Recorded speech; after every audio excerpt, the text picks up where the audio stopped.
Vou convidar agora a Laurinha para conversar com a gente. Ela acabou de voltar do intercâmbio dela. Ela tem 15 anos, é estudante e escritora do livro Imperfeitamente Perfeitos. Adora literatura, estuda outros idiomas e é lutadora de jiu-jitsu. Pode uma coisa dessa, gente? É muito fofa. Vamos conhecer ela aqui. Vou chamar ela agora. Isso. Ei, tá boa? Tudo bem? Então, tudo ótimo. E você?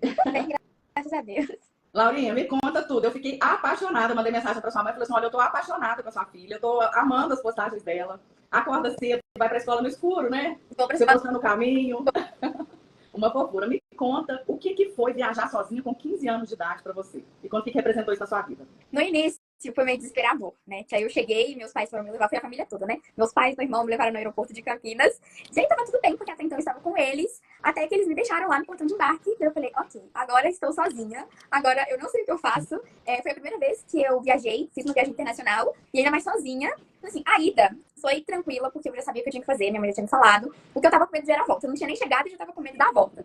Mas foi super tranquilo, porque eu fui com uma companhia que fala português. Então eu já tava mais tranquila. Mas foi aquela sensação, sabe? De saber que eu tava sozinha. Que os meus pais, eles estavam aqui no Brasil. Qualquer coisa eu ligava pra eles, falava, mãe, me socorre. Mas eu estava sozinha. Eu estava em outro país, eu estava num avião, eu estava em um aeroporto. Que, independente do que acontecesse, eles não iam conseguir ir até lá e me salvar, né? Eles iam ter que fazer isso pelo telefone, ligando pra todo mundo, me ajudando. Então, dá essa sensação de, tipo, estou sozinha, mas estou dando conta. Né? Então você fica, nossa, eu realmente consigo. Foi aquilo que eu falei pra você, né? Essa sensação de confiança, de saber que eu realmente dou conta. Se eu tô até aqui, é porque eu realmente dou conta, eu realmente consigo. Então foi um desafio, mas foi incrível. Mas é muito legal a gente ter essa sensação de ser autossuficiente, né? É muito legal isso, assim, você falar, gente, eu tô do outro lado do mundo, sabe? Eu tô aqui sozinha, eu vim sozinha, eu fiz um voo super longo sozinha, né? Eu passei por todos os processos que não é fácil, a gente sabe disso, que esse processo não é fácil de aeroportos, os aeroportos são gigantes, a gente ficar perdido ali é muito fácil, né? Então, assim, eu queria te dar os parabéns, porque você foi super corajosa, sua mãe olhou com a gente no intercâmbio há muitos anos atrás, na época você não tinha nem idade para viajar ainda, né? E ela olhou o intercâmbio com a gente, ela falava assim, se eu levar minha filha comigo? Quem diria, né? Veio a pandemia aí, sua mãe não embarcou e o intercâmbio ficou para você. Foi maravilhoso isso. E assim, a gente via a sua satisfação de estar lá, de conseguir se deslocar, de conseguir fazer as amizades. Me conta uma coisa, qual que é o nível do seu inglês hoje? Porque eu vi que seu inglês está muito bom, né? Agora, a B2, eu cheguei B1, eu acho. B1 pro B2, aí lá eu troquei e aí eu fiquei no B2. Que legal, parabéns, muito bom. Me conta uma coisa, como é que era a escola, como é que eram as aulas? Me conta como que era seu dia a dia lá, você ficou em casa de família? Foi. Você dividia o quarto com mais 3 amigas, Não, foi? foi uma Uma só.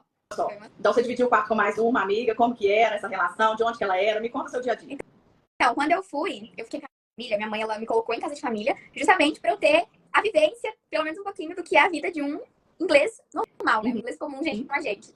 Então, eu fiquei com uma chilena, uma fofa, foi incrível, foi desafiador ao mesmo tempo, porque ela não sabia falar inglês. E eu já sabia falar espanhol quando eu fui, mas eu tinha feito uma promessa para mim mesma de que eu não falaria espanhol. Eu ia falar só inglês com todo mundo. Então, português é um pouco difícil, porque assim, enquanto brasileiro é quase impossível você não falar português com brasileiro. Mas eu falei, não, espanhol eu não falo. Então, era uma comunicação que eu tinha que falar extremamente devagar. Eu tinha que explicar palavra por palavra para ela entender metade do que eu tava falando e me responder. Então, foi muito desafiador essa parte, mas no final a gente foi se entendendo, foi dando certo. E aí eu tinha que acordar 7 horas. 7 horas lá tava um breu danado. No primeiro dia que eu fui sozinha, eu olhei aquilo e falei, mano, nem vou. Eu ligo pra minha mãe e falo, mãe, dá um jeito de mandar alguém me buscar, porque eu não vou sozinha. Eu sei, porque como é uma cidade do interior, é muito vazio e eu tava mais afastada do centro da cidade, então não tinha ninguém, não tinha uma alma viva na rua. Eu falava, gente, alguém vai me sequestrar aqui. Aí eu lembrava que eu tava na Inglaterra, que ninguém ia me sequestrar. E aí eu ia no ponto de ônibus e me perdi. Eu tinha que sair mais cedo nos primeiros dias, porque eu me perdia. Eu não sabia onde era o ponto de ônibus. Aí uma das vezes eu fui no ponto de ônibus, aí eu fiquei lá 20 minutos esperando, o ônibus não chegava. Tava dando horário de ir pra escola e eu descobri que eu tava no ponto de ônibus errado. Aí eu tive que dar uma volta inteira, quase 2 quarteirões, pra eu chegar no ponto de ônibus certo. Então foi muito legal essa experiência de sair. Eu nunca tinha pegado ônibus no Brasil. Foi a primeira vez que eu peguei ônibus na minha vida. Pois é. Então foi muito incrível essa Aqui sensação. o pessoal tá perguntando que época do ano que você foi. Você foi agora, em janeiro, mas foi no final do ano, não foi? Você chegou a passar dezembro lá? Início de janeiro. Início de janeiro. Então foi janeiro, é inverno lá, e os dias são muito curtos, né? Amanhece, então assim, pra gente é uma coisa muito diferente, né? Porque amanhece muito tarde. Então, assim, às vezes você olha no relógio, são quase 9 horas da manhã e o dia ainda tá escuro. Ou então, 4 horas da tarde já escureceu de novo. Então, assim, e tem essa questão, igual você falou aí, a sensação, às vezes, gente, eu tô sozinha, tô aqui andando sozinha à noite, pegando um ônibus, mas a gente tá em outro país, né? Então, assim, é uma coisa que a gente sempre orienta em relação aos destinos, né? Que as pessoas vão, assim, até pela faixa etária. Eu tenho alunos que me procuram querendo ir para Londres. com 15, 16 anos, eu não indico, né? Pra que você vai ficar numa cidade grande, correr riscos? Então, Bournemouth é uma cidade super segura, muito tranquila, né? Então, assim, quando eu fui para Cambridge, eu fui numa época, eu fui em setembro, então, assim, eu tinha os dias mais longos, mas a gente voltava à noite dos pubs, das boates, a gente voltava a pé de bicicleta. Então, assim, super tarde da noite, a gente andando lá no meio da rua, achando ótimo. Então, realmente, tem essa mudança, né, de cultura, que até a gente cair a ficha e falar assim, não, gente, ok, aqui tá ok fazer isso, eu não posso fazer isso lá no Brasil, mas aqui tá tudo bem, né? Então, e me conta como que era, assim, a casa de família, como que era o seu quarto, porque é uma outra coisa que eu também sempre informo para as pessoas, para não criar essa expectativa de que você vai ter um quarto como é o seu quarto, né? Então, assim, são quartos simples, são casas simples, são famílias simples, né? Me conta como é que era a estrutura da sua família. Então, minha família era a mãe e duas filhas. E a casa não é uma casa enorme, mas não é uma casa pequena, assim, que eu ficava, meu Deus, não consigo respirar aqui dentro. O quarto era um tamanho bom, assim, não era enorme, mas não era minúsculo, só que eu dividia quarto, né? Então, ficava metade das minhas coisas de um lado, metade das coisas dela do outro. E aí, como a gente tinha que acordar muito cedo, a gente já acordava cedo. Então, ninguém acordava mais cedo pra se arrumar e arrumar as coisas que deixou bagunçado enquanto se arrumava. Então, ela saía logo em seguida de mim, a maioria das vezes. Então, eu fazia a minha bagunça lá, aí depois ela fazia a bagunça dela, aí quando a gente chegava, tava aquela zona no quarto. Aí a gente olhava, aí a gente ficava assim. Só que a gente chegava extremamente exausta. Então, eu chegava pra ela e falava assim, vamos arrumar o quarto? Ela falava, não, vamos arrumar o quarto, vamos arrumar o quarto. Aí a gente ia conversando, aí eu assim, mas é porque eu não jantei. Ah, então vamos jantar. Ah, porque eu trouxe isso aqui que eu comprei, então vamos ver. E aí, no final, a gente ficava, depois a gente arruma, né? Vai fechando. E como isso acho que foi uma coisa que, por isso que a gente não arrumava, porque a nossa host mom não entrava no nosso quarto. Então ela deixava a gente bem livre, assim, pra gente fazer a bagunça que a gente quisesse. Então, por não ter ninguém, tipo assim, fora, olhando a nossa bagunça, deixa aí, uma hora, quando der, a gente arruma. Mas foram umas fofas, eu também fui com um pouco de expectativa, porque a minha mãe já fez intercâmbio, minha prima fez intercâmbio, elas falaram, casa de família é casa de família. Se você fica na sua casa, eles vão brigar na casa deles também, na casa deles. Então vai com expectativa zero. E eu fui com expectativa zero. Foi diferente do que eu tinha imaginado, porque a gente vai sem expectativa, mas a gente imagina. Então foi diferente do que eu tinha imaginado. Mas foi incrível, foi muito incrível. E as regras? Tinha regras lá na casa? Não, isso foi uma coisa que eu me surpreendi muito, porque eu fui preparada para as regras. E aí eu cheguei lá, aí eu fui no primeiro dia, eu perguntei, tá, como são as regras, como funciona lavar roupa, como funciona esse tipo de coisa. Ela falou assim, a gente não tem regra, você pode ir fazendo aí, e aí se acontecer alguma coisa, a gente te fala. Então você deu muita sorte, viu, Laura? Muita sorte. Porque a minha, eu fui chegando, eu tava com mala ainda. Ela falou assim, senta aqui um pouquinho, porque eu vou te apresentar as regras da casa. Eu, hã? Oi? Como assim? Ela, olha, só um banho por dia, a última pessoa a tomar banho tem que enxugar o banheiro. O quarto não é pra deixar zoneado, tem que arrumar a cama toda manhã. Então, assim, se não for jantar em casa, tem que avisar com antecedência. Não eram regras absurdas, mas eram regras de uma casa de família que tem pai, mãe, criança morando. Então, né, pra não virar aquela bagunça toda igual na casa da gente. Mas é uma coisa que a gente sempre orienta também, porque pode acontecer. Vão ter casas que são mais rígidas do que outras, né? E às vezes a pessoa não está tão acostumada com esse tipo de regra, então realmente assusta.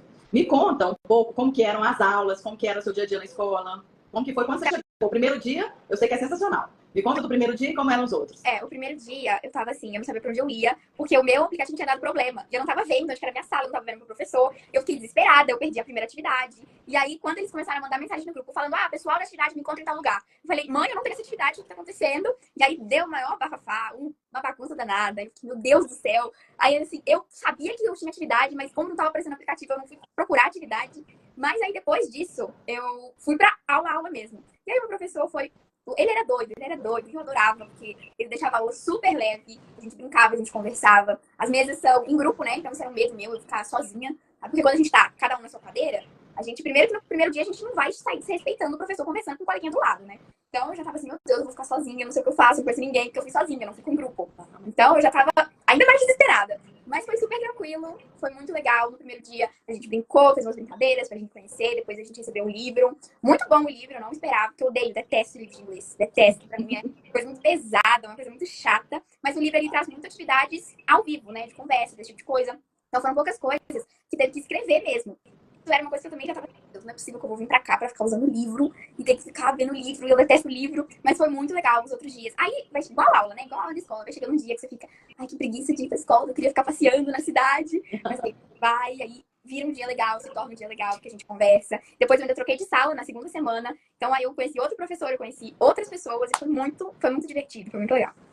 E tem tempo? Você tinha tempo para conhecer a cidade, para fazer os passeios, para ir nas praças? Eu sei que no inverno é um pouco mais difícil a questão do deslocamento, né? Mas me conta como é que era a questão de carga horária, assim, se você tinha esse tempo livre ou se você ficava muitas horas em aula. Não, a gente tinha bastante tempo livre, a gente tinha as atividades, que a maioria das atividades a gente ia pro centro já, e a gente tinha o tempo livre, a gente podia sair no almoço, a gente podia sair no jantar, no lanche da tarde, a gente podia sair, passear, andar pela cidade. Foi lá que eu consegui tirar um monte de fotos do meu livro, saí todo lugar que eu saía, eu andava com o meu livro na mochila, então qualquer oportunidade que eu tinha, eu saía falando do meu livro, eu falava, você pode comprar na Amazon, você pode comprar no Kindle, e aí eu saía tirando fotos, saía mostrando pra todo mundo. A gente encontrou uma loja, uma lanchonete, né, brasileira, lá no centro. Então, eu fui, peguei todos os meus amigos, assim, do Chile, do Peru, de tudo quanto é lugar, falei, vamos todo mundo provar o açaí do Brasil, vamos todo mundo provar a coxinha. Que legal! Que legal! Laurinha, me conta o que você achou da cidade escolhida. Era, era o que você queria mesmo? Era o que estava nos seus sonhos? Era o que estava dentro do seu coração? Ou você procurava outra coisa? Era porque eu não queria ficar em cidade grande. Eu não gosto dessa coisa. Porque assim, eu sabia que em cidade grande eu não ia ficar livre do jeito que eu fiquei no interior. Exatamente. Porque as pessoas vão ficar mais em cima, as pessoas não podem estar lugar, não pode estar lugar. Em Portugal, eu podia pegar o ônibus e parar em qualquer lugar da cidade que ninguém questionava, sabe? Eu podia pegar onde eu ia, falava, não, tô indo em tal lugar. Eu ia e era feliz. A gente foi eu e minha amiga, a gente juntou no final de semana, a gente foi pro outro lado da cidade, num shopping que tinha lá. Então eu não fiz só no centro, eu passei, eu andei, eu fui pra todos os lugares, a gente descobriu novos lugares que a gente não iria com a escola. Então foi muito legal essa liberdade mesmo, porque eu moro em cidade do interior, então eu tenho essa liberdade aqui, poder sair da cidade, poder passear onde eu quero passear. Então ter essa liberdade lá também, né, como se fosse uma extensão da minha vida daqui, foi muito legal. Eu poder ter essa liberdade de fazer o que eu quisesse fazer, dentro das regras, óbvio, mas poder andar, poder passear, poder comprar, né, e poder, como tudo faz a pé, não demorava pra fazer as coisas. Então eu podia voltar pra escola em cima da hora, que dava tempo. Maravilhoso isso. E o que você mais gostou do intercâmbio? E conta assim, qual é o ponto principal do intercâmbio? Se você recomendaria o intercâmbio para alguém e por quê? É a mesma coisa que eu falei no meu Instagram essa semana, inclusive, que vocês até repostaram, que é sobre a confiança. Mais do que aprender um idioma, mais do que conhecer pessoas de outras nacionalidades, é a confiança que você ganha de aí outros momentos, né, da sua vida, que você olha e fala, nossa, isso aqui tá muito difícil, você fala, cara, você sobreviveu um mês fora do país sozinha, você consegue fazer isso, isso aqui é fichinha, é muito tranquilo. Então, essa confiança no idioma, mais do que o que você aprendeu lá, a confiança que você recebe do idioma que você já tem, e a confiança em si mesma, em saber que você dá conta de arrumar os perrengues do aeroporto, que você dá conta de conversar com pessoas, que se alguém for te pedir ajuda no aeroporto, você consegue ajudar essa pessoa. Então é essa confiança mesmo, além de todas as experiências, né, de conhecer pessoas de outros países. Foi a primeira coisa que me perguntaram quando eu cheguei aqui, as minhas primas, as minhas amigas, todas falaram, que as pessoas de lá, como são as histórias das pessoas de lá, a cultura dos outros países. Então tudo isso, né, torna o intercâmbio inesquecível, que é uma experiência surreal, uma experiência que você não tem no Brasil. Verdade. E você tem contato ainda com suas amigas de lá, do intercâmbio? Tenho, a gente conversa ainda, a gente se segue. Então, elas respondem meus stories, eu respondo stories dela, vídeo no TikTok. Coisa do meu livro, então, porque eu super engajei ela no meu livro, né? Eu super falei, não, porque eu vou traduzir para o espanhol para vocês, eu vou traduzir para o inglês para vocês lerem o livro. E isso aí. Eu super engajei ela assim, tudo que eu posto do meu livro. Ela fala, ai, que lindo, ai, que bem, e reage, curte e reposta. É muito legal isso. Que tudo. Laurinha, então me conta agora do seu livro um pouco e como que a gente faz para comprar ele. O meu livro, ele foi escrito, ele tá aqui, inclusive, ó. Ele foi escrito porque a minha mãe tinha me dado um intercâmbio de presente de 15 anos, só que tinha os extras, né? As passagens, o que eu ia gastar lá. E aí ela me deu esse desafio, falou, Laura, faça esse dinheiro. E aí eu, meu Deus, como eu faço esse dinheiro? E aí eu já tava rascunhando esse livro, porque eu sempre li muito, eu sempre escrevi muito. Já tava rascunhando a ideia, conversei com a minha mãe, e minha mãe falou, Felipe, por que você não pega essa ideia, realmente foca nela, a gente te ajuda a publicar o livro e você lança. E você vai lá e a gente vende, e aí o dinheiro a gente paga o resto do seu intercâmbio. E aí foi exatamente isso que eu fiz, eu escrevi o livro em 3 meses, nunca imaginei que eu ia conseguir fazer isso. É um livro de mais ou menos 200 páginas, então eu escrevi ele super rápido, mas dei tudo de mim nele, né? Então, consegui vendeu mais de 150 cópias. Agora, inclusive, minha mãe, antes de entrar na live, ela falou, filha, chegou mais 100 livros ali pra você. Então já tem outra remessa de livro chegando. E aí eu escrevi, publiquei, lancei, vendeu, e eu consegui pagar todo o resto do intercâmbio com o livro. Então tem o livro físico e tem o livro digital. O livro físico a gente manda para todo o Brasil. Então é só entrar no meu Instagram, me mandar um direct. Tem o link na minha bio. E o digital, o link também tá na bio. Tá na Amazon. Você consegue ler no celular, no tablet, no computador, no Kindle. Qualquer eletrodoméstico que tiver aí. Maravilhosa, Laura. Amei conversar com você. Muitíssimo obrigada, viu, pelo seu tempo. Foi uma delícia o bate-papo. Um beijo grande. Beijo. Tchau.